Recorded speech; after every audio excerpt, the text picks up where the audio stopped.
¿Cuántas empresas extranjeras han querido colocar su sede en España? Ninguna. No que inviertan en España, sino que hayan trasladado su sede, como ha hecho Ferrovial con Países Bajos, ninguna en el caso de España. No hay compañías extranjeras que hayan dicho, oye, yo me voy de mi país de origen y me voy a instalar en España porque España me ofrece esto, esto, esto y esto, como ha dicho Ferrovial de Países Bajos. Ninguna. Claro, porque desde el punto de vista liberal, a mí lo que me preocupa del alto endeudamiento público es que la esperanza de que bajen los impuestos en los próximos años es mínima. Es lamentable que vayamos a un escenario efectivamente donde estemos condenados a pagar muy altos impuestos por las malas decisiones financieras que tomaron los políticos, tanto del PSOE como del PP, porque la acumulación de deuda pública en España viene desde el año 2009 y desde el año 2009 no han dejado de endeudarnos o, en el mejor de los casos, han consolidado el nivel de deuda pública cuando deberían haber aprovechado para reducirlo de manera muy contundente. ¿Qué supondría si finalmente, como parece que va a pasar, se imponen las CBDCs? ¿Y qué diferencia de control podríamos experimentar entre el control que ya tienen los bancos centrales, los políticos, los bancos de dónde gastamos, dónde no, respecto al sistema actual y una posible implementación de las CBDCs? Si se promueve la CBDC para eliminar el efectivo, que es lo que quieren algunos, ahí sí que nos están quitando la única alternativa, o una de las pocas alternativas que garantizan la privacidad que tenemos. Y por tanto, cualquier ciudadano que no quisiera dar el salto a otros activos alternativos como Bitcoin, el oro, etc., estaría totalmente vendido al sistema estatal.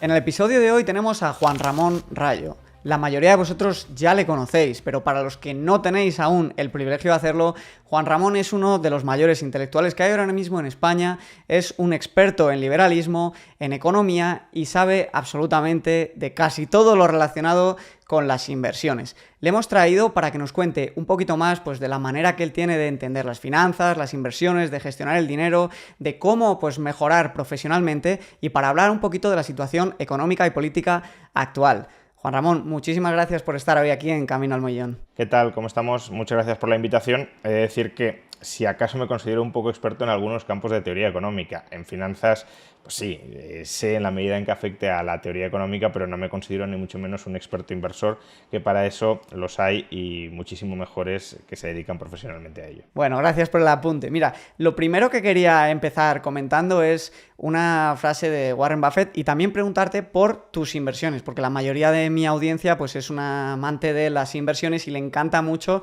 pues ese pequeño nudismo, ¿no? De entender cómo pues otros referentes, en este caso de la economía, manejan su dinero y en qué invierten. Entonces, me hace siempre mucha gracia la frase de Warren Buffett que dice que no hay ningún economista que se haya hecho rico invirtiendo. Esto no creo que sea por quitar mérito a los economistas, sino por decir más bien que la gente no se tiene que volver loca a entender todo el tema de la economía para pues, a empezar a invertir y según con qué herramientas poder hacerlo incluso con éxito, ¿no? Entonces, quería saber un poquito más, ¿cómo gestionas tú tus inversiones? ¿En qué activos inviertes? Bueno, yo invierto sobre todo en renta variable y en bienes raíces, ¿no? Podríamos decirlo así, directa o indirectamente, ya sea pues directamente con propiedad o ya sea a través de REITs. Sobre la frase de Warren Buffett, que yo creo que bueno, en gran medida es correcta, ¿no? Y es correcta en los dos sentidos en los que cabe interpretarla como tú señalabas. Una es, no sé si, no menospreciar, pero sí tratar de deslindar el conocimiento puramente teórico que tenemos o intentamos tener los economistas, que es algo así como modelizar el comportamiento de los agentes, de los individuos dentro de un orden complejo y tratar de comprender las relaciones de causalidad dentro de ese orden complejo que es la economía, pero eso es formalizar mapas, ¿no? Y otra muy distinta es saber invertir o saber crear una empresa. Son conocimientos, incluso diría disciplinas, artes, habilidades personales muy distintas, porque incluso teniendo un conocimiento teórico extraordinario en materia de inversión, si no tienes una cierta predisposición personal a ser capaz, por ejemplo, de resistir caídas muy fuertes, de tener la cabeza fría, etcétera, pues ni siquiera serías en ese caso un buen inversor, aun cuando tuvieras un conocimiento teórico perfecto y absoluto. Pero es que además el conocimiento teórico económico no es exactamente el conocimiento que necesita un buen inversor. Y eso nos lleva a la segunda posible interpretación, que es un poco la que tú mencionabas de, bueno, uno puede ser un buen inversor sin ser experto en economía, totalmente cierto. Warren Buffett y muchos otros inversores dicen que no se obsesionan con la coyuntura porque, claro, si invierten a largo plazo, las fluctuaciones de corto plazo no son tan relevantes, no van a condicionar su estrategia de inversión, más que nada porque si encuentras una empresa que está a buen precio, pues si intentas decir, no, está a buen precio, pero seguro que en un mes estará a mejor precio porque la bolsa caerá, pero caerá no por la empresa, sino por el entorno macro, bueno, te la juegas a que en un mes esté más cara y que no la hayas podido comprar. De modo que si no eres sistemáticamente capaz, y creo que nadie es sistemáticamente capaz, de pronosticar la evolución de la coyuntura económica, ya no en el medio plazo, sino en el corto plazo, pues es mejor no invertir obsesionado con la coyuntura, sino buscando la calidad y el buen precio detrás de cada activo. Lo cual no significa, cuidado, que si uno tiene un cierto buen olfato con la coyuntura, que es difícil, pero bueno, si tiene un cierto buen olfato con la coyuntura, no deba hasta cierto punto intentar considerarlo, porque claro, si eres capaz de anticipar más o menos los giros en la coyuntura, tus resultados y tus rendimientos se amplificarán, ya no solo por haber seleccionado una buena empresa, sino también una buena empresa en el mejor momento posible. Sí, al final si puedes optimizar un poquito el punto de entrada, ¿no? En función del ciclo económico podrías obtener mejores retornos. Me llama mucho la atención porque cuando en Twitter y en Instagram puse que la gente me hiciese llegar preguntas para ti a raíz de esta entrevista, la mayoría de preguntas tenían que ver con el Bitcoin. Y no lo has comentado ahora a la hora de hablar de tu cartera de inversión, ¿no? Entonces, te quería hacer dos preguntas a raíz de esto. Una, ¿vas balanceando? Porque si hay poca gente que esté preparada para leer el ciclo económico, pues probablemente tú seas una de ellas para hacerlo con mayor garantía de éxito que el común de los mortales. ¿Vas balanceando tu cartera de inversión según tu visión del ciclo? ¿Y quiere decir esto que ahora no tienes Bitcoin en cartera? No, o sea, tengo Bitcoin en cartera, pero es una parte muy pequeña de mi activo y es una inversión que está así, desligo absolutamente de la coyuntura por entero, ¿no? Es una apuesta de potencial de muy largo plazo con una probabilidad de fracaso no menor. Pero, bueno, ya digo, es un activo que no... que colocaría dentro de la parte más especulativa de mi cartera de inversión y especulativa en el muy, muy, muy largo plazo, ni siquiera en el corto. Es decir, no estoy intentando especular si el año que viene o en 5 años Bitcoin habrá duplicado o triplicado. Ni siquiera esa es mi perspectiva cuando me posiciono algo en Bitcoin, pero no, ni mucho menos es la mayor parte una parte muy significativa de mi patrimonio. En cuanto así voy balanceando, en la medida de lo posible, sí. Es verdad que de todas formas yo intento, bueno, al final uno ha pasado por muchas etapas inversoras, ¿no? Pero actualmente sí que es verdad que quizá también por la edad o por otros motivos, intento seguir esa idea tan buffettiana de seleccionar empresas con las que te quieras casar, es decir, empresas que quieres tener en cartera como Bitcoin durante muchísimo tiempo, no empresas que compres porque estén muy infravaloradas y que tengan un potencial de revalorización muy grande a 5 o 6 años.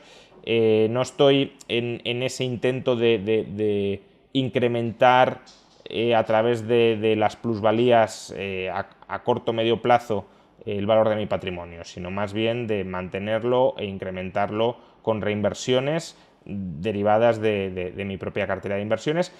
Y por eso, claro, no estoy desinvirtiendo en momentos del ciclo en los que a lo mejor considere que, como ahora, ¿no? Me puedo equivocar perfectamente, de hecho llevo unos meses un tanto mosqueado con esto, pero ahora uno puede temer que vayamos hacia una coyuntura más ralentizada, más desacelerada, incluso recesiva, y bueno, desde una óptica de jugar a la coyuntura, uno tendría que estar liquidando sus inversiones. Yo no estoy haciendo eso, pero sí puedes estar de alguna manera frenando reinversiones o frenando inversiones del flujo de caja que vayas obteniendo. Pero ni siquiera lo he hecho del todo, esto último, porque también es cierto que incluso en el momento actual uno puede encontrar oportunidades bastante interesantes en algunas empresas, o al menos que juzgue interesantes, porque, insisto, yo tampoco soy inversor profesional ni pretendo dar lecciones a nadie sobre ello. Y claro, estar también pegado a la coyuntura tratando de decir, no, pero seguro que cae más y que se podrá comprar a un mejor precio, pues es arriesgado. Y desde esa perspectiva de largo plazo que comentábamos antes, pues quizá no sea tan relevante. Puedes obtener, sí, es verdad, un plus de rentabilidad si eres capaz de anticipar correctamente la coyuntura, pero también te la juegas a perder buenas oportunidades. Muy bien explicado. Te quería preguntar si a raíz de lo que comentas y teniendo en cuenta que la mayoría de los mortales pues invierte su tiempo en su negocio o en su trabajo y no tiene el tiempo necesario para investigar muy a fondo sobre las empresas, su equipo gestor y el momento del ciclo, si crees que es una buena estrategia de inversión, la inversión en fondos indexados mundialmente diversificados a largo plazo con una estrategia de DCA, de aportaciones con un porcentaje del ahorro periódico para el común de los mortales. Sí, yo creo que es la estrategia por defecto que debería seguir todo el mundo si no quiere, bueno, o incluso aún aprendiendo, porque uno puede estar motivado para aprender sobre estos temas y le puede gustar leer, le puede gustar estudiar y le puede gustar convertirse en un experto, pero si, como decías, no tiene tiempo para analizar bastante al detalle las empresas en las que puede estar interesado en invertir, pues mejor que no se lance a comprar ciegamente cualquier cosa por mucho y muy buen conocimiento teórico que tenga. De modo que tanto las personas que no tengan grandes conocimientos como aquellas que los tengan pero no dispongan del tiempo necesario para estudiar empresa por empresa, pues sí, un fondo indexado es desde luego, con reinversión periódica, desde luego es una buena opción. Y también, lo que pasa es que aquí ya cada vez es más complicado seleccionar, pero también fondos de autor que sigan filosofías de inversión que encajen con tu conocimiento y con lo que has aprendido. Claro, si no has aprendido nada, es decir, si estamos en el grupo de que no tienen conocimientos muy sofisticados sobre el tema, no, pero si estamos en el grupo de expertos que no disponen de tiempo para seleccionar, pues un fondo de autor que siga una cierta filosofía que encaje con tus conocimientos puede tener sentido, pero de nuevo aquí también has de disponer de tiempo para seleccionar entre las muchas opciones distintas de fondos de autor que existen.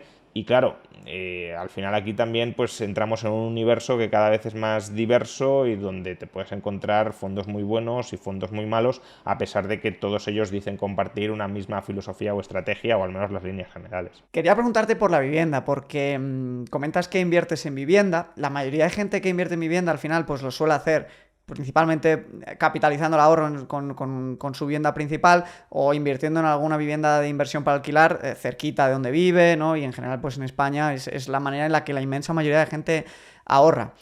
Personalmente yo resido fuera de España y entonces no me interesa por el tema fiscal, por el tratamiento que hay de los no comunitarios, pero cuando vivía en España sí que tenía una vivienda para alquiler y saqué buena rentabilidad comprando en un muy buen momento, en 2015. Pero del país me preocupa un poco el estancamiento que hay en las últimas décadas en cuanto a los salarios ajustados a la inflación, también el poco crecimiento del PIB, que los países del este nuevos en la Unión Europea nos han ido superando en muchas métricas.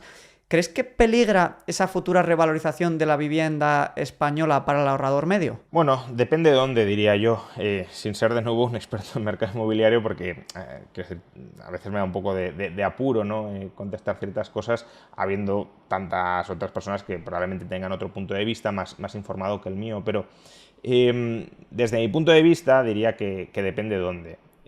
España durante las próximas décadas va a experimentar probablemente un estancamiento poblacional y un envejecimiento poblacional, y eso va a llevar a que la demanda de nuevas viviendas desde el lado de la población autóctona, y ahora lo voy a matizar, pero que la demanda de nuevas viviendas vaya cayendo, incluso que conforme vaya muriendo la población salgan a la venta viviendas que no van a tener esa contraparte de demanda de población joven.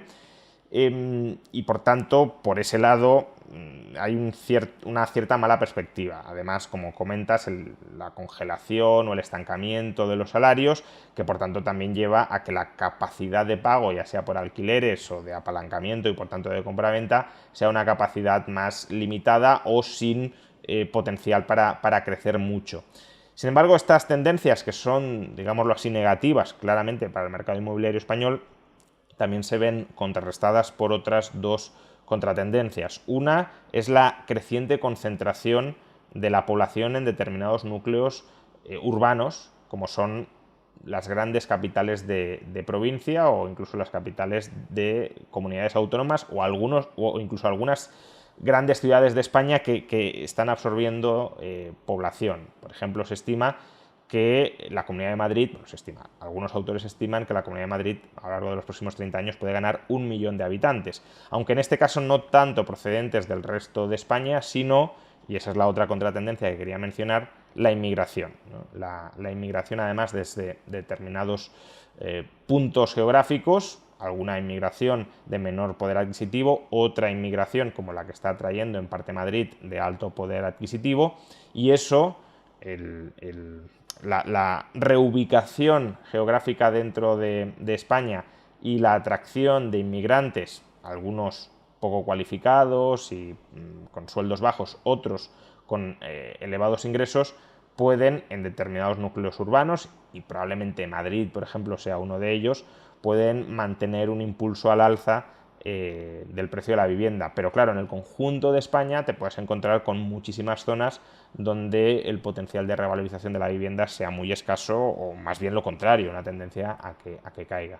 Y además a todo esto hay que añadir un tercer factor, y es que el mercado de la vivienda, por desgracia, es un mercado políticamente manipulado en la medida en que no se permite, al menos con facilidad, que aumente la oferta, con lo cual, si en determinadas ciudades o capitales tienes una cierta tendencia a que aumente la demanda, y la demanda incluso de alto poder adquisitivo, mientras la oferta, incluso por parte de políticos que se dicen liberales, se mantiene maniatada, pues claro, oferta rígida y demanda, aunque no sea explosiva, pero sí creciente, probablemente eso arroje una cierta revalorización sostenida. Justo sobre eso te quería preguntar sobre la liberalización del suelo, porque al final, si dejásemos actuar la ley de la oferta y la demanda, y Madrid, que puede crecer pues norte, sur, este y oeste, podría salir mucha vivienda nueva, pero ¿por qué crees que no hay ese interés por liberalizar el suelo y permitir construir? Quizá precisamente porque el patrimonio de los españoles está principalmente en vivienda y les da miedo, ¿no?, perder esos votos, igual si afecta al bolsillo de los votantes. Sí, eso es parte de la explicación, sin duda. Es decir, aunque se suele hablar mucho del pobre inquilino que está pagando alquileres altísimos, etcétera, no hay que olvidar que el 75% de las familias españolas son propietarias de su vivienda, y que en torno al 40, 30, 40%, especialmente entre las capas más jubiladas, ¿no?, más de mayor edad de la población, poseen una segunda propiedad, no necesariamente segunda vivienda, pueden ser garajes o pueden ser trasteros, pero en todo caso más allá de la primera vivienda.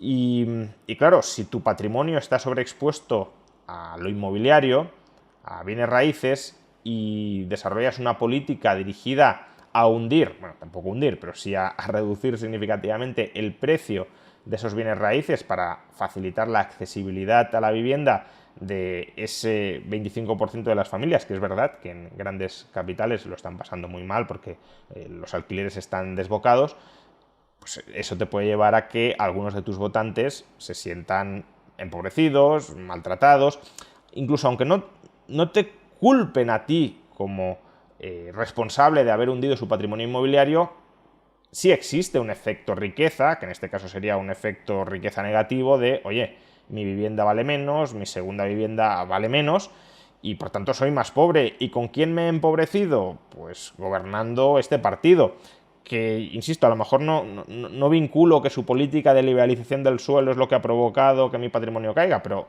yo no he mejorado durante estos 4 años o durante estos 8 años, por tanto voy a probar otra opción política. Esa es parte yo sí creo que es parte de la explicación. Otra, que es verdad que impulsar una ampliación o un crecimiento de la población muy significativo, porque al final si tú incrementas la oferta de bajo coste vas a tener más oferta, pero también más demanda. Es decir, más gente, por ejemplo, querría venir a vivir a Madrid y la población de la Comunidad de Madrid pues se iría a 8, 9 o 10 millones de habitantes. Eso también supone un reto o un marrón para los políticos. Claro, los políticos, tanto municipales como autonómicos, tienen que confeccionar planes de desarrollo urbanístico bastante complejos para absorber a tanta población en un plazo de tiempo tan breve, y los políticos autonómicos tienen que dotar con más recursos por los servicios públicos como la sanidad, la educación, algo que en un mercado sucedería descentralizadamente y competitivamente y naturalmente. En política, como todo se centraliza y como todo se planifica, claro, el político dice: ¿cuánto vamos a construir de más? ¿Y esto qué implica sobre el tensionamiento de los servicios públicos? ¿Tengo que gastar mucho más? Pues entonces a lo mejor, caso de la Comunidad de Madrid, a corto plazo tengo que subir impuestos, pero claro, tampoco quiero subir impuestos porque mi seña de identidad ideológica es no subirlos. No. Se entremezclan muchos factores que llevan probablemente a que los políticos tampoco tengan un interés demasiado enconado en facilitar la accesibilidad a la vivienda. Como mucho en eso, alguna vivienda de protección oficial, que puedan decir que tienen política de vivienda, que los más desfavorecidos pues tienen una salida, pero no una gran política de vivienda dirigida a que centenares de miles o millones de personas, si quieren venir a vivir en la Comunidad de Madrid, porque hay espacio urbanizable para ello, puedan venir a vivir a precios asequibles debido a esa liberalización. Eso es lo que yo creo que incluso en una autonomía que la clase política suele sacar pecho de ser liberal o lo más liberal de España, eso es lo que no vemos. Entonces no son los grandes tenedores los que mantienen el precio de los alquileres altos, ¿no? No, bueno, ese yo creo que es el cuento al que tiene que recurrir otra parte del espectro político para no reconocer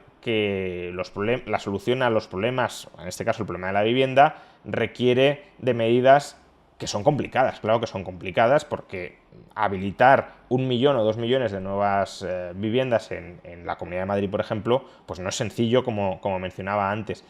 Pero como tú no puedes decir desde tu perspectiva ideológica que el problema es que falta vivienda y que por tanto hasta cierto punto los políticos son responsables porque son ellos los que han impedido que aumente la oferta de vivienda, pues tienes que buscar culpables hacia los que canalizar el odio de los ciudadanos, ¿no? Los ciudadanos obviamente están descontentos porque se encarece la vivienda.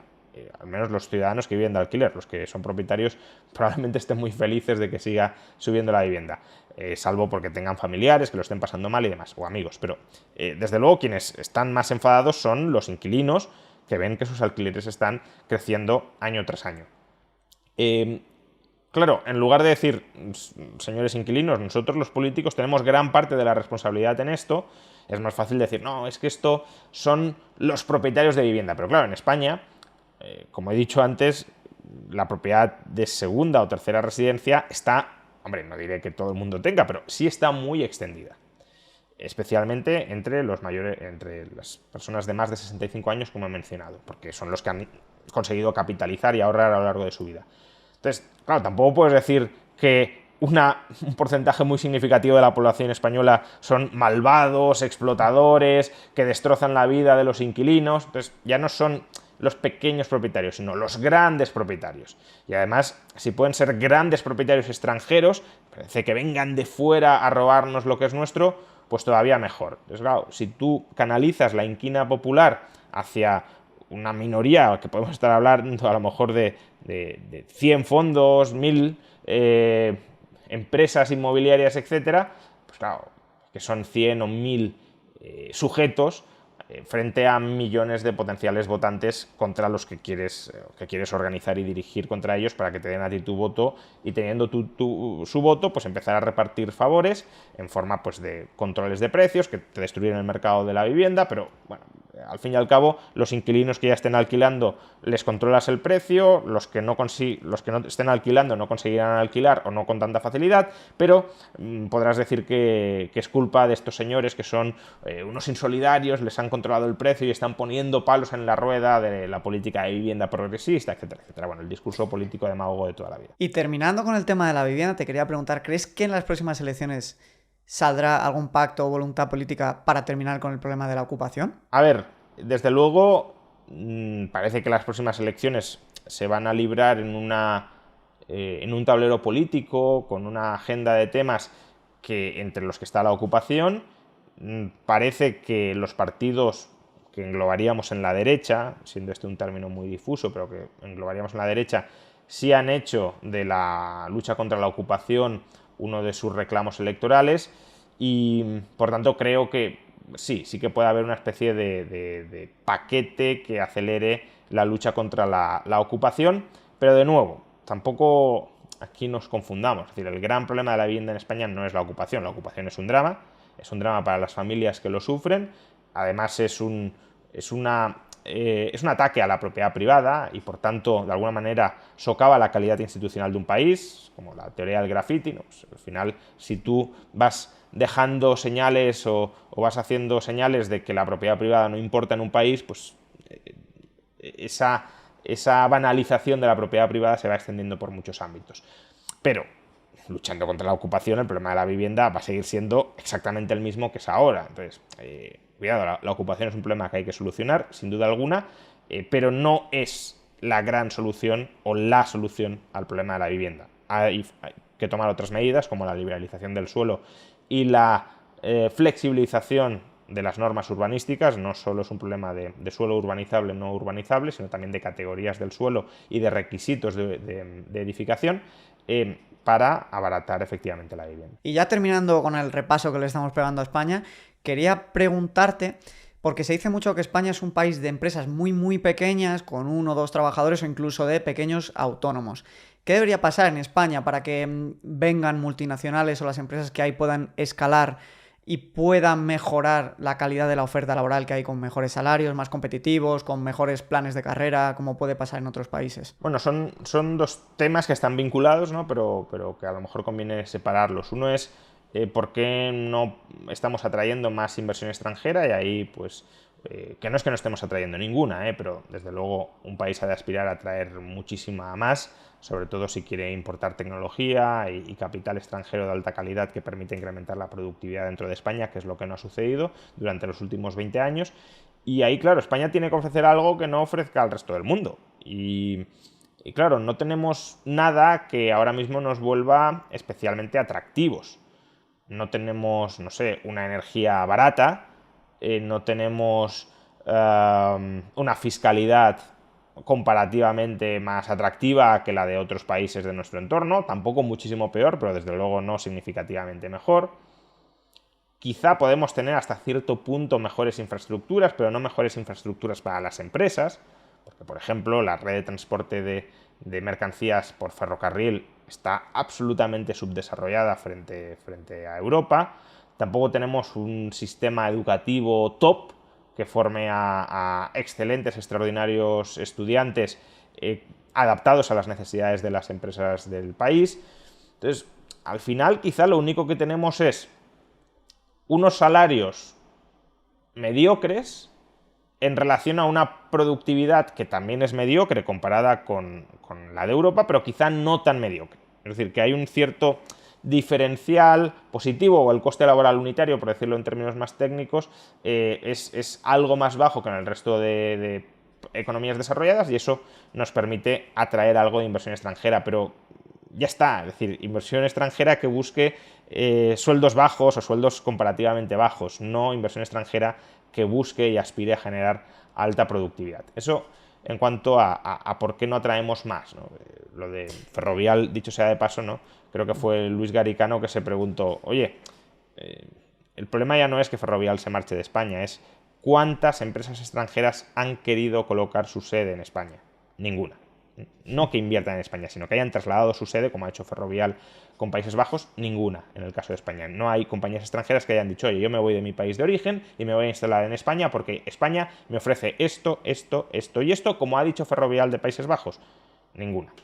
En cuanto a por qué las empresas pequeñas españolas no crecen, pues de nuevo, en parte por todo esto, porque lo mismo que te explica que no vengan capitales extranjeros o grandes empresas extranjeras, también te explica la dificultad de las empresas internas o el desincentivo de las empresas internas para crecer, pero también hay otro factor que no es menor.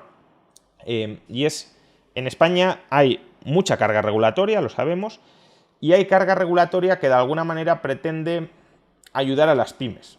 Es decir, carga regulatoria que exime a las pymes de ciertas regulaciones que se concentran en empresas medianas o grandes, diciendo, bueno, claro, es que esto es tan costoso que una pyme, una microempresa, pues si se lo obligamos a hacerla estamos destrozando. Entonces, ¿cuándo vamos a obligar a que algunas de estas cargas regulatorias recaigan, valga la redundancia, sobre una empresa? Pues cuando supere ciertos umbrales de plantilla o de facturación o de beneficios. ¿Y qué sucede? Pues claro que esos umbrales de tamaño de empresa, por ejemplo 50 trabajadores, o de facturación o de beneficios existen, y una empresa conforme va creciendo se topa con esos umbrales y dice, si sigo creciendo, si paso de 49 trabajadores a 50 en plantilla, me va a caer todo este machaque regulatorio del que hasta ahora estaba eximida. Por tanto, me quedo con 49, no digo que todo el mundo haga esto, pero sí vemos una discontinuidad muy grande o muy clara entre, obviamente hay más empresas pequeñas que empresas grandes, pero más o menos hay una progresión de las empresas, si en el eje horizontal colocamos la densidad de empresas, pues vemos que efectivamente van cayendo conforme aumenta el tamaño, pero cuando llegamos al umbral de, por ejemplo, 50 trabajadores, hay un salto mucho mayor que el que sería esperable por la progresión, y luego superar los 50 ya vuelve con la misma progresión, ¿no? Entonces, esos umbrales sí están desincentivando el crecimiento empresarial de una manera bastante obvia. Muy interesante esto último que comentas, y yo la verdad que no tenía estos datos del límite de cómo se frenaba, ¿no?, la escalabilidad de las empresas cuando llegaba este tope por la regulación. Después te quiero preguntar sobre el tema educativo, porque aquí tengo muchas preguntas que hacerte, pero antes, y ya por terminar con el tema macro, te quería preguntar por la recesión en Estados Unidos y por el momento del ciclo en el que nos encontramos, porque cuando uno lee los análisis, llevaba ya años en los que empieza a haber mucho ruido por una recesión grave, el acúmulo de deuda, ahora la subida de tipos de interés más rápida en la historia. ¿Crees que va a llegar una recesión profunda que pueda, pues, alterar el ciclo? ¿O crees, en cambio, que quizá llegue un ralentizamiento, veamos una recesión, pero no sea tan grave como quizá algunos podrían haber previsto? Hombre, a ver, mi previsión desde hace pues varios trimestres es que sí vamos a recesión. Ahora, tanto como recesión profunda, eso ya es más incierto, dependerá de cuántas cosas se rompan dentro del sistema financiero. Es decir, aquí habría que diferenciar una crisis de la economía real, derivada del efecto que creo que va a terminar teniendo, aunque es verdad que se está retrasando la cosa, pero que creo que va a terminar teniendo la subida de tipos de interés sobre el flujo de gasto y por tanto sobre el flujo de actividad de la economía, de una crisis financiera, que eso sería muchísimo más grave. Hemos tenido algunos aperitivos de esa posible crisis financiera y desde luego se sigue acumulando tensión en los mercados financieros y desde luego, por tanto, no es 100% descartable que pueda llegar a haber una crisis financiera, precisamente si se acumula mucha tensión y se rompen muchas cosas, pero diría que el escenario base no es que vayamos hacia una crisis similar a la de 2007, si es lo que tenemos en la cabeza cuando planteamos ese paralelismo, porque no hemos tenido durante estos últimos 15 años, y además es comprensible, es incluso habitual históricamente que no hayamos tenido, una acumulación de deuda privada como la que teníamos en el año 2007. Digo que es razonable que esto sea así porque, claro, una vez entras en una crisis de deuda privada durísima, como la que fue 2007, 2008, 2009 y bueno, los años sucesivos, también la crisis de la eurozona y demás, los agentes económicos cambian el chip y y se capitalizan mucho más, abusan menos del apalancamiento, los estándares de calidad de crédito se incrementan, si además hay cambios regulatorios, que también suele haberlos después de estos batacazos, que obligan, por ejemplo, Basilea III a una mayor disciplina o a un mejor estándar, pues eso, tanto de solvencia como de liquidez. Todo eso lleva a que la pelota de endeudamiento o la burbuja de endeudamiento no sea tan grande como la que teníamos en 2007-2008. No lo es en Estados Unidos y clarísimamente no lo es en España. Vamos, es que la situación económica de España no tiene hoy nada que ver a la del año 2007-2008. Es peor solo en un apartado que es el endeudamiento público. En todo lo demás, bueno, si queremos en fiscalidad, que ha subido, pero en cuanto a elementos más vinculados con la coyuntura, el único indicador claramente peor ahora que en 2007-2008 es el endeudamiento público. Entonces, no tiene por qué venir, ni mucho menos una crisis de esa dureza.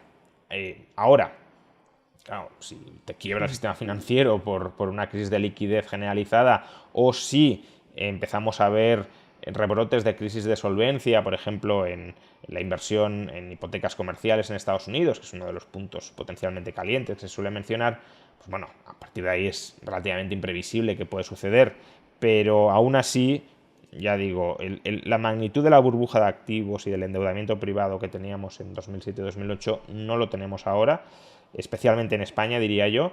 En Estados Unidos es verdad que el mercado inmobiliario es más dudoso que no esté también bastante inflado, pero en España desde luego no, y por tanto no deberíamos ver una crisis de la economía privada como la de entonces, y ahí la única duda es que pase con la crisis de deuda pública que se dé, si es que se da, porque el Banco Central Europeo también está detrás y de alguna manera la sofoca. Claro, porque desde el punto de vista liberal, a mí lo que me preocupa del alto endeudamiento público es que la esperanza de que bajen los impuestos en los próximos años es mínima. O sea, el endeudamiento público es una hipoteca que se nos coloca a todos.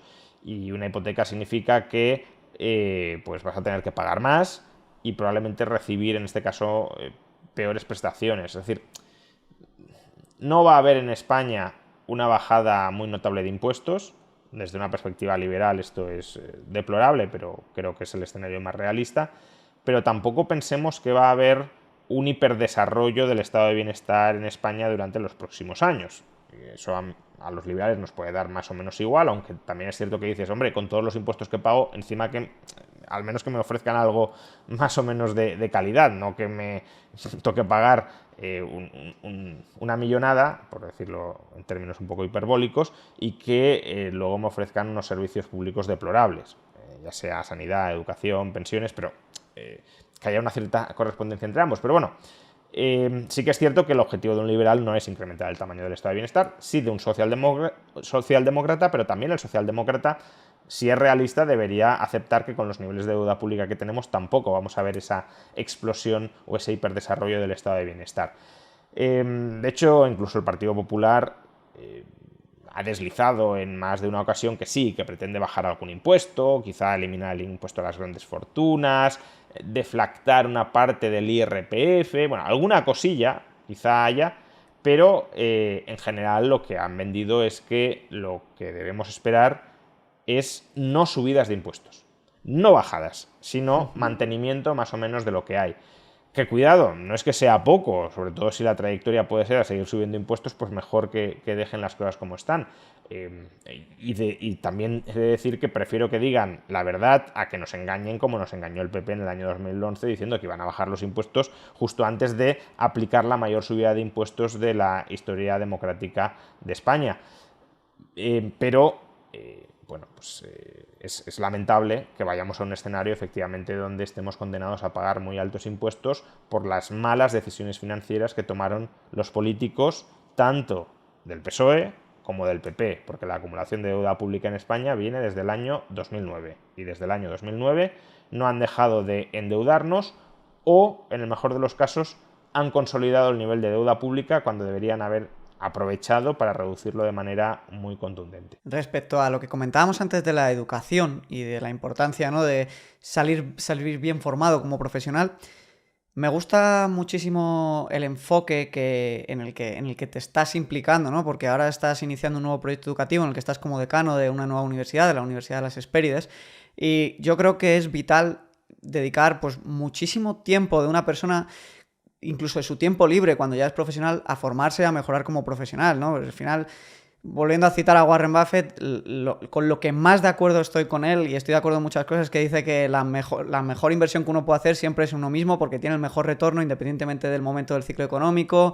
del lugar en el que estés y de todas las circunstancias, porque nunca te la pueden arrebatar y siempre vas a estar rentabilizándola, ¿no? Entonces, pues contarnos un poquito más de este proyecto que habéis iniciado en la Universidad de las Hespérides. Sí, es un proyecto en el que bastante gente llevamos implicados, yo diría que mínimo 10 años, pero que las distintas instancias burocráticas, administrativas de España han estado de alguna manera bloqueando o frenando hasta que finalmente pues ha terminado, por suerte, saliendo adelante. Hay que decir que en España la educación en general, pero la educación superior en particular, no es un sector económico, social, como lo queramos decir, libre. Es un sector tremendamente intervenido hasta el punto de que si los políticos no quieren que abras una universidad privada en alguna parte de España, teniendo un buen equipo docente, teniendo suficiente financiación, teniendo programas de calidad, aunque se den todos esos requisitos, si los políticos, porque les da la gana, no porque no cumplas algún requisito técnico, no, porque les da la gana, no tienen ni siquiera por qué justificar la denegación. Si los políticos no quieren que abras una universidad privada en España, no la abres. Y además no puedes recurrir a ningún lado diciendo este señor está abusando de su poder. No, porque para abrir una universidad privada en España necesitas una ley del Parlamento autonómico ad hoc que diga esta universidad puede abrir. Y claro, si los parlamentarios, los diputados de la Asamblea Regional correspondiente quieren votar que no y están en su derecho político a votar que no, pues si no tienes mayoría política no se abre. Con lo cual, claro, estamos ante un sector que ya no la parte pública, sino la parte privada está tremendamente intervenido, planificado, controlado, y por tanto es un sector donde no suele haber mucha innovación, tanto de contenido como de forma de enseñanza, ¿no? De metodología docente. Bueno, la Universidad de las Hespérides ha conseguido, yo diría milagrosamente, superar todos esos obstáculos políticos y regulatorios y finalmente bueno, ya está abierta, ya está en funcionamiento, pero en octubre empiezan formalmente las clases para aquellos alumnos que se matriculen hasta ese momento. Es una universidad, como digo, oficial, pese a todos los intentos por evitar que lo fuera, que ofrece distintos grados o programas de grado y de posgrado. Bueno, la parte en la que yo estoy más implicado, pese a ser decano de la escuela de grado, que por tanto hasta cierto punto estoy implicado con todos, pero por mi especialidad, la parte en la que estoy más implicado son los programas de grado del área económico-financiera. Y ahí hay diversos grados y diversos posgrados que pueden ser de interés para quien quiera formarse tanto en el aprendizaje de la teoría económica como en el aprendizaje del arte o la disciplina o el saber financiero, ¿no? Científico financiero. La universidad es una universidad online, que esa es quizá su característica más distintiva, no es presencial, de manera que cualquier persona, tanto en España como fuera de España, que cumpla los requisitos, claro, porque también en esto estamos regulados, pero bueno, que cumpla los requisitos puede matricularse. Y si supera todo el proceso de aprendizaje, que además pues, la metodología, al ser online, tiene que ser bastante distinta a la de las clases tradicionales, tanto para que el alumno esté implicado y motivado, no es lo mismo, o sea, en las universidades presenciales tampoco es que la motivación en general sea muy elevada, pero en una universidad online hay un mayor riesgo de desafección, si lo queremos, porque ya te tienes que autodisciplinar, ni siquiera estás en un sitio donde estás siendo observado y el entorno social y docente te está más o menos presionando para que tomes apuntes, para que hagas las tareas, para que te presentes a los exámenes, sino que directamente estás en tu casa y por tanto si no te quieres conectar no te conectas, etc. Entonces, ese componente de autodisciplina puede llevar a una desafección grande si la universidad no consigue motivar e implicar al alumno en el placer de aprender y de mejorar su conocimiento. Entonces, bueno, todo eso lleva a que la universidad,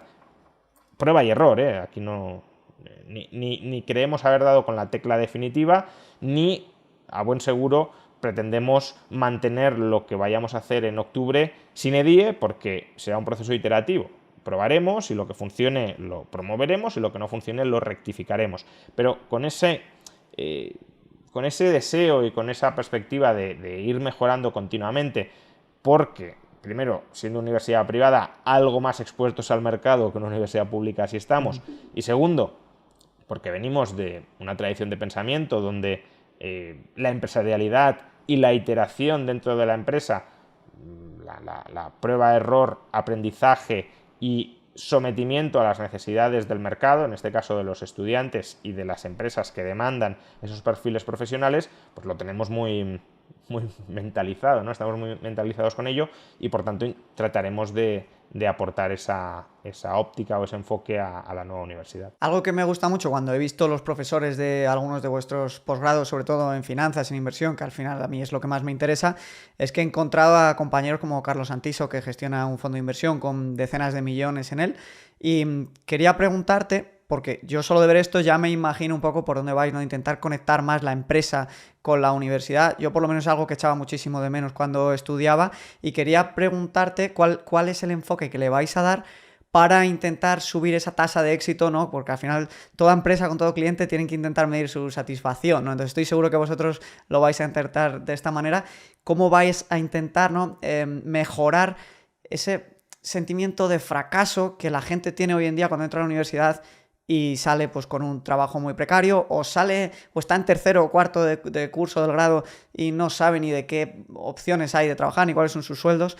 ¿Cómo vais a lograr hacer más efectiva esa conexión de empresa-alumno? Bueno, como te decía, llevamos 10 años con este proyecto, ¿no? Y han sido 10 años en los que tampoco hemos estado de brazos cruzados, ya no porque hemos estado luchando contra viento y marea de la burocracia, sino porque, digamos, el germen de la universidad es una escuela que existe desde el año 2012, una escuela de formación superior que se llama Centro de Estudios OMMA, que tiene dos grandes programas de formación. Uno es el máster en Economía, del que también soy codirector, máster en Economía UFM OMA, en colaboración OMA con la Universidad Francisco Marroquín, y el otro programa, que es el inicial, con el que comenzó todo, que es el máster en Value Investing y Teoría del Ciclo Económico.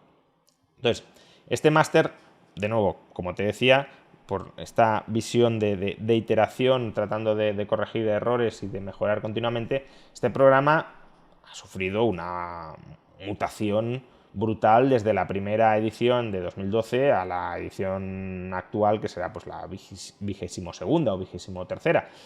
Es decir, si uno compara, no tiene prácticamente nada que ver.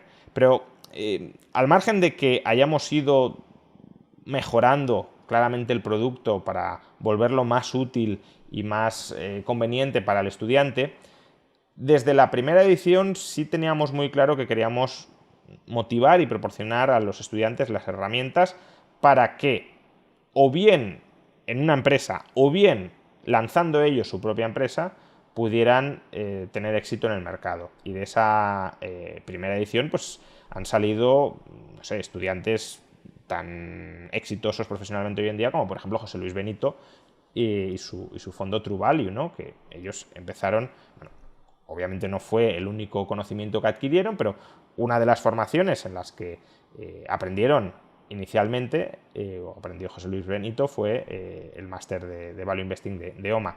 Y con el tiempo han salido otros fondos de este programa porque hasta cierto punto la gente adquiere las herramientas, ve que son herramientas útiles y las trata de poner empresarialmente en práctica, ¿no? Por tanto, es no solo adaptarte a lo que demandan las empresas, o al menos tratar de tenerlo presente, esa comunicación fluida y buscar programas que dentro de la regulación, que eso sigue siendo un corsé, pero bueno, que dentro de la regulación puedan maximizar la aplicabilidad del programa, sino también formar a los estudiantes o impulsar a los estudiantes a ser ellos mismos los propios empresarios. Es decir, no necesariamente a que venga alguien que busque tu perfil, sino que con las herramientas que tienes has de ser capaz de lanzarte tú mismo y de tener éxito tú mismo en el mercado. Y eso también es la parte de emprendimiento y de empresarialidad.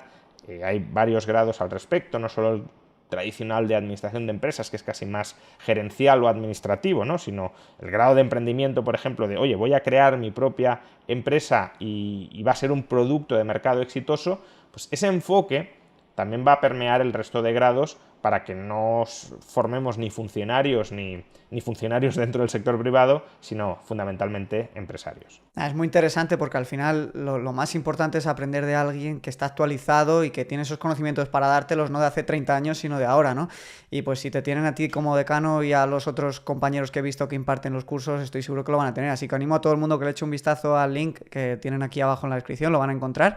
Y quería preguntarte, Juan Ramón, por la creación de la marca personal, porque, bueno, tú eres un auténtico fuera de serie, un intelectual, has escrito muchísimo sobre el liberalismo, has hecho tesis, ¿no? Pues analizando la corriente del pensamiento económico de Marx. Estás en todos lados, pero quizá, ¿no? Los intelectuales de hace 50 o 100 años pues no tenían y no podían aprovechar la oportunidad que has tenido tú de crear esta marca personal para aumentar muchísimo tu exposición, por supuesto también pues monetizar y crear esa vertiente como empresario, ¿no? Entonces, si conseguís darle a vuestros alumnos pues esa visión tan buena que has tenido tú de no solo ser un gran intelectual, un gran profesional, sino además esa visión actualizada, ¿no? De la marca personal hoy en día, pues estoy seguro que es súper potente. Entonces, te quería preguntar ¿cómo surgió la creación de tu marca personal, ¿no? ¿Cómo pasaste, ¿no? Cuando acabaste tu universidad, empezaste a estudiar más, a profundizar? ¿En qué momento decidiste lanzarte al gran público y decir, oye, voy a ser un intelectual del siglo XXI, por así decirlo? Bueno, a mí la divulgación siempre me ha interesado mucho. Exponer mis ideas al público siempre me ha apasionado porque me gusta el debate y la forma de debatir, claro, no es cerrarte con tus ideas en un cuarto, sino volcarlas y abrirlas a que estén sujetas a crítica y a través de la crítica mejoras, claro. Es decir, un poco lo que decía antes, ¿no? Prueba, error, rectificación también en el campo intelectual. Entonces, yo incluso estando en la universidad, ya trataba de publicar mis escritos, no con pretensión dogmática, aunque al final, obviamente, uno sí defiende lo que cree, porque si no, no creería en eso, pero siempre abierto a que me repliquen e incluso con el tiempo yo diría gustoso de que me hagan cambiar de perspectivas. Bueno, pues he expuesto mis ideas al público y desde los diversos canales que podía haber entonces, ¿no? Ya sean pues blogs en internet donde podías escribir, lo cual hasta cierto punto supuso una cierta revolución frente a lo que había, porque pensemos que cuando yo empiezo a escribir en los blogs, que es cuando más o menos todo el mundo en España empieza a escribir en los blogs, que es año 2002, 2003, quizá hubo alguno un poco más precoz, 2001, pero más o menos esas fueron las fechas. Claro, hasta ese momento o escribías en la columna de prensa escrita, porque también la prensa online estaba empezando entonces, o no eras nadie, no te conocía nadie, no podías exponer tus ideas en ningún foro. Eso cambia, y cambia con eso, con la prensa digital y también, de nuevo, hasta cierto punto la capacidad de crear tu propio medio de comunicación escrito en la red. Y bueno, a partir de ahí ya fui escribiendo y me fui metiendo en debates. Y en algún momento, sobre todo cuando me vine a Madrid, que fue el año 2007, en algún momento, 2008 más o menos, empecé a hacer alguna aparición en televisión. Fue bastante proclive el contexto, porque era el contexto de la crisis económica de 2007-2008, y además, digamos que la parte de la teoría económica que a mí más me interesa es la teoría del ciclo económico. Y bueno, pues fui haciendo alguna aparición en televisión. También empecé 2009, justamente con la crisis, publiqué mi primer libro, de la mano de, eso fue un lujo y una suerte, desde luego, publiqué mi primer libro con el profesor Rodríguez Brown, Carlos Rodríguez Brown, Una crisis y 5 errores, donde tratábamos de explicar en términos muy sencillos por qué se había dado la crisis de las subprime, entre comillas. Y bueno, pues también la escritura, ya no solo en prensa o en blogs, sino la escritura más de fondo y más desarrollada, siempre me ha llamado mucho la atención. Primero como ensayos un poco más largos y luego como libros, y a partir de ahí pues también fui teniendo la suerte de poder escribir algunos libros que poco a poco fueron encontrando cabida en las casas de algunos lectores. Lo recordaba el otro día, ¿no? La primera vez que fui a la Feria del Libro, precisamente a firmar Una crisis y 5 errores, no sé si firmé 3 o 4 ejemplares en 2 o 3 horas que estuve allí, y yo muy feliz y muy contento y muy honrado de que alguien se acercara a que le firmara el libro. Pero pues, las últimas 2 semanas con Anti-Marx lo colgó mi editor Roger Domingo en Twitter, ¿no? Es decir, la cola era continuada y no dejé un momento de firmar. No sé si pude firmar 70, 100 y obviamente muchísimo más contento. Pero que al final es... nadie empieza firmando 70, 80 o 100 ejemplares a lo largo de 2 horas sin parar, sino que hay que obviamente pasar por la primera etapa de firmar 2 o 3 ejemplares en 3 horas y tratar de mejorar en el sentido de les estoy ofreciendo a los demás algo que ha de ser de suficiente calidad como para que quieran repetir en el futuro con otros libros distintos. Porque al final la gente te está dando su tiempo cuando lee, y te está dando bastante de su tiempo, y al final yo creo que lo que tenemos más valioso, seamos conscientes o no, es nuestro tiempo. Entonces, si nos están dando nuestro tiempo y su atención y lo desaprovechamos y lo dilapidamos o los defraudamos, pues no te lo van a volver a dar y no te van a volver a leer o no te van a volver a ver. Y esa es una idea que también, pues, en los últimos 7 u 8 años, cuando de la misma manera que pues, pude empezar a escribir en Internet para no someterme a la dictadura, muy entre comillas, esto es una forma muy exagerada de decir lo que quiero decir, pero a la dictadura de la prensa escrita, de hay 4 espacios para colaboradores y si no te lo damos no escribes para el público, pues de la misma manera que los blogs escritos te desembarazan de esa dictadura, las nuevas redes o canales audiovisuales te libran de la dictadura de la televisión, de nuevo entre comillas. Es decir, hay los espacios que hay en televisión, no todo el mundo tiene cabida en una cadena porque no hay tiempo material para todos, pero claro, YouTube, Twitch u otras plataformas similares te permiten, al igual que en 2003 ser tu propio periódico, ahora ser tu propia televisión. Y eso también lo he intentado aprovechar, de nuevo con la misma idea de, bueno, la gente te está dando, aquí no tanto tiempo diario como para leer cuando te leen en un libro, pero te está dando 8, 10, 15, 20 minutos al día, y eso es mucho, sobre todo si una persona te los da todos los días, y has de intentar crear un contenido que al menos esté a la altura de sus expectativas, que consideren de suficiente calidad y sobre todo también en un entorno tan competitivo, y mejor que así sea como este, que sea relativamente mejor al que pueden ofrecer otros, al menos para el nicho de oyentes o de espectadores al que tú te diriges. Y todo eso te fuerza a estar hasta cierto punto en una permanente tensión por intentar mejorar continuamente o por no bajar al menos el nivel que uno espera que debes tener para que te siga dando parte de su tiempo.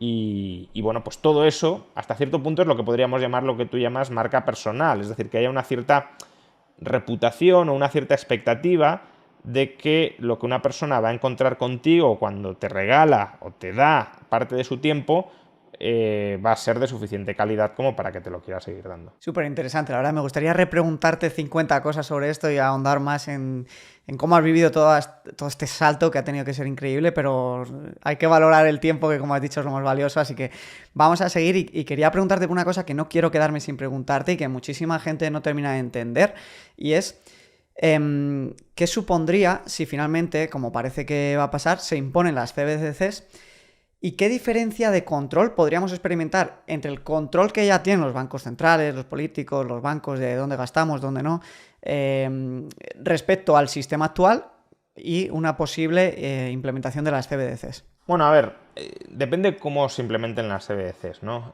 Hay muchos modelos posibles, hay modelos de CBDCs que podrían ser de absolutísima privacidad y por tanto incontrolables por los propios políticos.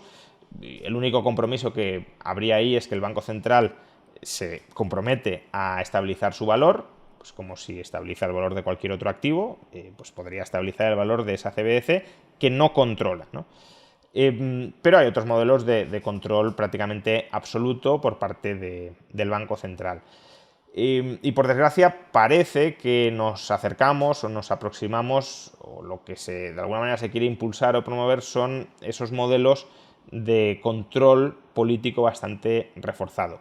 Y esto, ¿en qué nos diferencia del control que puede hoy ejercer un banco? Pues a ver, tampoco de tantísimas cosas. Es decir, un banco hoy ya tiene una capacidad para controlarnos, para fiscalizarnos, incluso si contara con la connivencia del poder político para arruinarnos, para vaciarnos o congelarnos nuestros saldos o incluso confiscarnos nuestros saldos en sus cuentas corrientes, que es muy grande. ¿Cuál es la diferencia? Porque al final, si ya más o menos esto ya se puede dar, pues qué más da que se promuevan CBDCs que permiten hacer más o menos lo mismo. Pues la diferencia es que al menos hoy tenemos una alternativa que es el efectivo, que no deja de ser una moneda estatal también, pero es una moneda estatal no controlable o no tan fácilmente controlable, porque al final todo es potencialmente controlable, pero desde luego es muy complicado controlar el efectivo, es muy complicado controlar quién tiene el efectivo y es muy complicado controlar a quién le transmites el efectivo y por qué motivo, por qué razón, etc. Es decir, que hay una privacidad mucho más garantizada con el efectivo que con las CBDCs, con el modelo que se quieren aplicar. Y además es más complicado también que te arrebaten el dinero en efectivo a que te arrebate pues, el saldo en una cuenta corriente o las CBDCs intrusivas que quieren terminar imponiendo. Entonces, si se aprueban las CBDCs, salen adelante y no se elimina el efectivo, pues la diferencia, más allá de que pueda haber una cierta percepción de que esto es extraordinario y de que lo moderno es pasarnos ahí y de que hay que renunciar completamente al efectivo, mientras exista la opción del efectivo, a mí no me preocupa tanto. Porque, bueno, al final tienes o cuenta corriente CBDC o efectivo. ¿Que usted quiere más privacidad? Pues se va al efectivo. ¿Que no le importa tanto la privacidad? Pues o cuenta corriente o CBDC según el riesgo y las condiciones que le marquen. Ahora, si se promueve la CBDC para eliminar el efectivo, que es lo que quieren algunos, ahí sí que nos están quitando la única alternativa, o una de las pocas alternativas que garantizan la privacidad que tenemos. Y por tanto, cualquier ciudadano que no quisiera dar el salto a otros activos alternativos como Bitcoin, el oro, etcétera, estaría totalmente vendido al sistema estatal. Básicamente los políticos o los burócratas podrían saber en qué gastamos nuestro dinero y podrían congelarnos o expropiarnos nuestro dinero solo con un clic. Y eso, más allá de si se termina haciendo o no, porque no vivimos hoy por hoy en tiranías donde un político tenga plena arbitrariedad para hacer eso solo por su capricho, es decir, aunque pueda hacerlo formalmente, institucionalmente no tiene esa capacidad para hacerlo, pero más allá de si a corto o medio plazo esa capacidad institucional existe o no, lo cierto es que darle tantísimo poder a un potencial, a un político, es peligroso y además hasta cierto punto altera las reglas de juego, porque si el Estado tiene ese poder, tenderá a debilitar los contrapesos institucionales para tratar de ejercerlo. Y el problema al final es que con el efectivo ya nos han dejado claro cuál es la tendencia, que están limitando las compras que puedes hacer con él a 1.000 euros y cada vez es más difícil, digamos que para un ciudadano de a pie que no quiera liarse a montar una estrategia para poder volver a meter ese dinero en efectivo en el sistema de alguna otra manera, pues ya casi ni es una alternativa, con lo que lamentablemente no deberíamos de confiar nuestra libertad a la buena voluntad tan fácilmente. Ya para ir terminando, te quería preguntar, porque a mí lo que más miedo me da es esta mezcla entre la renta universal básica y las CBDCs, en un hipotético futuro donde quizá ya no haya tantos puestos de trabajo, que esto está por ver porque siempre se ha dicho con cada revolución tecnológica que ha habido, pero si finalmente fuese así y resulta que hay un porcentaje grande de la población que tiene que vivir de una renta básica universal porque no hay trabajos para todos, lo cual no creo que llegue pronto ni que sea a ciencia cierta lo que vaya a pasar. ¿Crees que este ingreso básico universal es una ayuda a la sociedad o una ayuda al poder político para tener más controlada la sociedad? Claro, uno de mis libros se titula justamente Contra la renta básica y ahí pues intento refutar todas las argumentaciones filosóficas que se han desarrollado para justificar intelectualmente esta redistribución masiva de la renta, ¿no? Y uno de ellos es el escenario pues, que tú mencionabas, tecno-optimista o pesimista, según como lo queramos ver, de que desaparecerán gran parte de los puestos de trabajo y que por tanto todo el mundo tendrá que vivir de renta básica. Yo creo que aquí es interesante, ¿no?, contrastar dos visiones distintas sobre cómo podría o debería ser la sociedad. Una es la visión de la renta básica, que es si no hay empleo y la gente carece toda ella de patrimonio, pues todos o gran parte de la sociedad debe depender de las dádivas estatales en forma de redistribución de la renta, de renta básica universal. Ese me parece un escenario que, como dices, lo que genera es dependencia, y si a la dependencia, ¿no?, el súbdito frente al que le da todo lo que tiene, le añades la capacidad para controlarlo, pues tienes una sociedad dependiente y controlada, que es una sociedad civil sin fibra moral y sin capacidad de resistencia frente a los abusos del poder político. Ese es un tipo de sociedad. Otro tipo de sociedad es una sociedad capitalizada y patrimonializada. Una sociedad donde, aunque yo me quede sin empleo, porque me puedo quedar sin empleo, si he acumulado un patrimonio, que además, si me quedo sin empleo, es porque las empresas necesitarán menos trabajo y por tanto serán más rentables, el capital será más rentable. Claro, si yo tengo una participación patrimonial en parte del tejido empresarial que se está volviendo más rentable, yo pierdo mi ingreso salarial, pero veo reforzado mi ingreso de capital. Entonces, claro, una sociedad de propietarios, que es algo que también algunos hemos tratado de promover desde hace años, en el año 2006, el Instituto Juan de Mariana, del que ya formaba parte en su momento, publicamos un informe que ahora, por cierto, se acaba de reeditar, actualizando cifras, cálculos y propuestas, que se llamaba Hacia una sociedad de propietarios. ¿Por qué? Porque lo que queríamos impulsar es una sociedad donde todo el mundo tenga un patrimonio. Y en una sociedad donde todo el mundo tiene un patrimonio, y un patrimonio sustancial, no un patrimonio menor, lo relevante no es la renta básica política, sino la renta patrimonial. Y claro, si tú tienes esa sociedad con individuos que no dependen del poder político, sino de sus rentas patrimoniales, de su patrimonio, de su ahorro, y además tienen instrumentos que les permitan aislarse o protegerse frente al poder político, ya sea el efectivo o incluso si tuviéramos dineros más sanos como el oro o Bitcoin, si fuera posible, que tampoco es algo tan seguro, pero bueno, dineros despolitizados, para entendernos. Claro, tú tienes una sociedad que no depende del poder político y que además el poder político carece de instrumentos para intentar controlarla. Pues es una sociedad mucho más vibrante, mucho más autónoma, mucho más autoorganizada y mucho más resistente frente a cualquier intento de avasallarla y de pisotearla.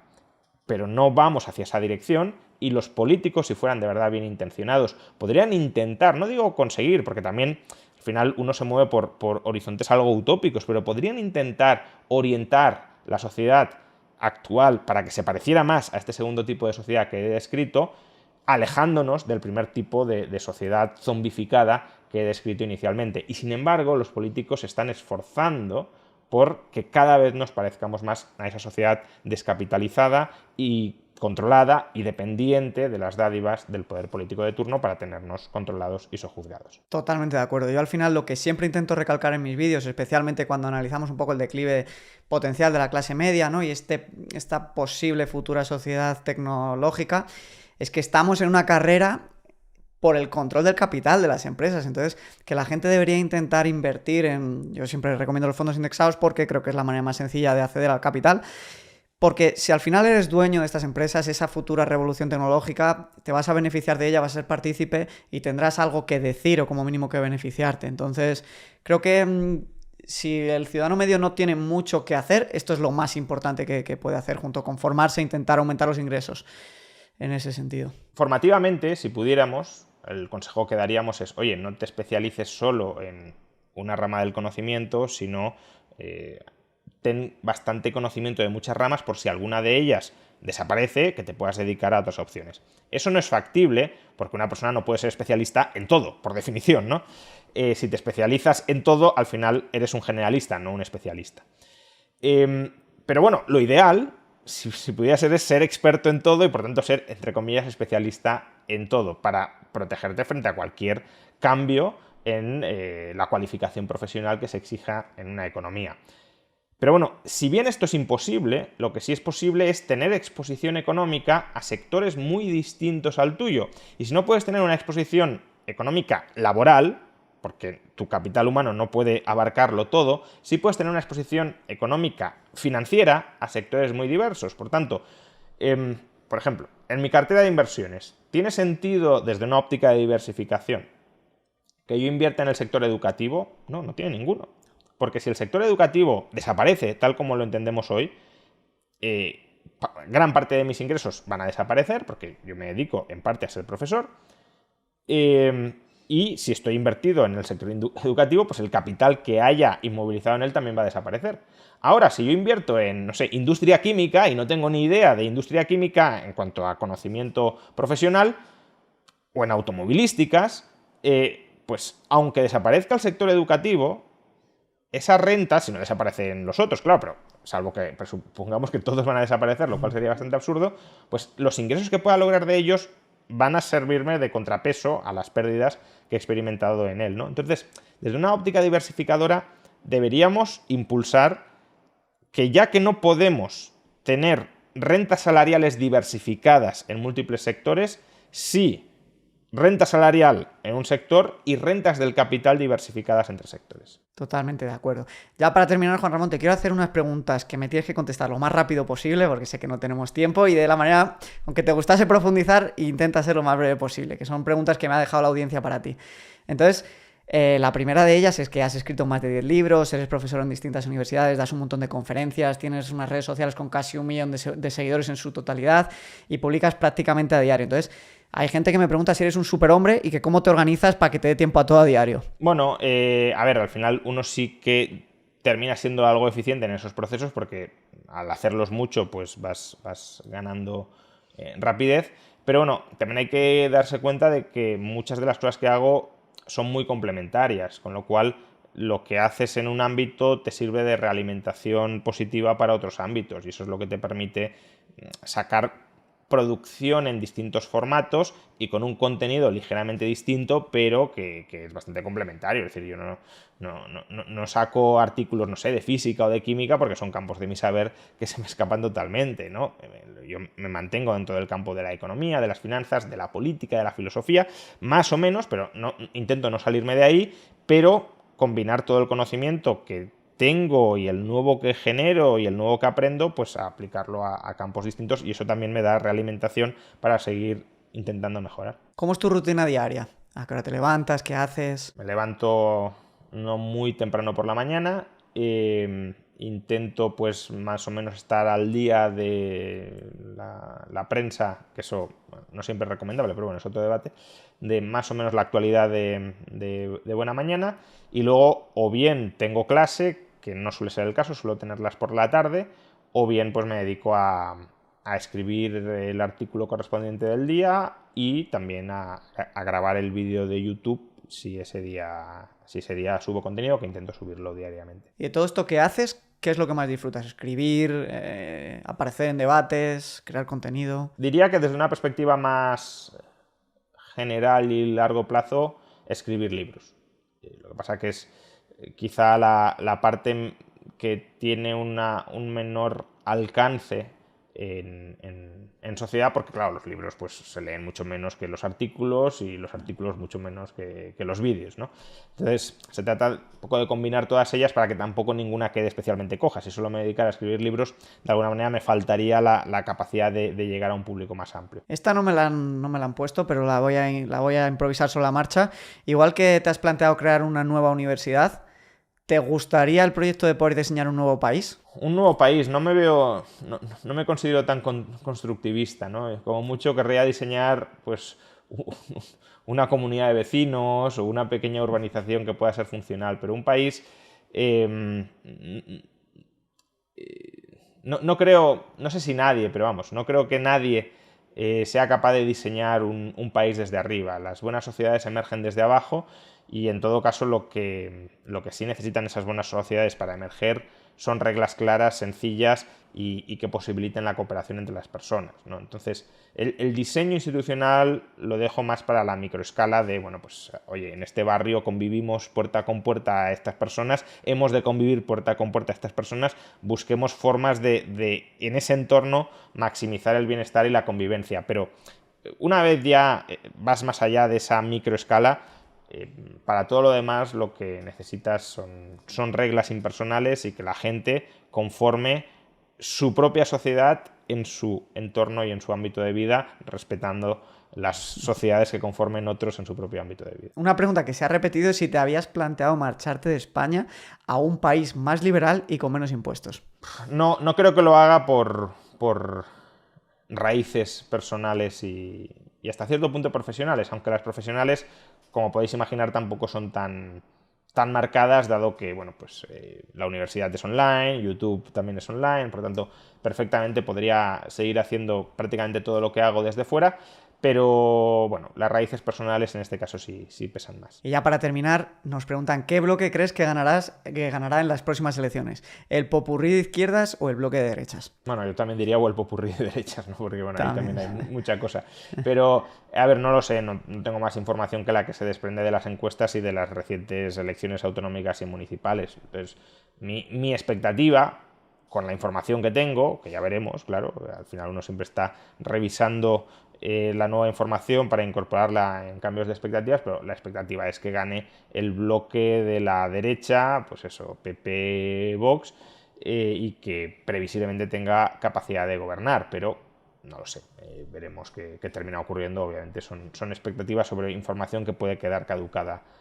Hombre, no hay mucho tiempo para que caduque, pero todavía queda más de un mes para que pueda cambiar bastante el escenario. Muy bien, Juan Ramón, pues ha sido un placer, un auténtico placer tenerte por aquí. Espero que a ti también te haya gustado esta entrevista y ojalá tenerte en el futuro pues contándonos más sobre tu proyecto, tu universidad, que sé que ya lleva tiempo gestándose y estoy seguro que va a ser un auténtico éxito y que nos puedas actualizar de todos tus proyectos porque cada poco nos sorprendes con una nueva publicación, con un nuevo libro y es todo de una calidad intelectual altísima, así que esperamos poder tenerte muy pronto más por aquí. Pues muchísimas gracias por la entrevista, la he disfrutado mucho y nada, pues ojalá nos volvamos a ver en el futuro.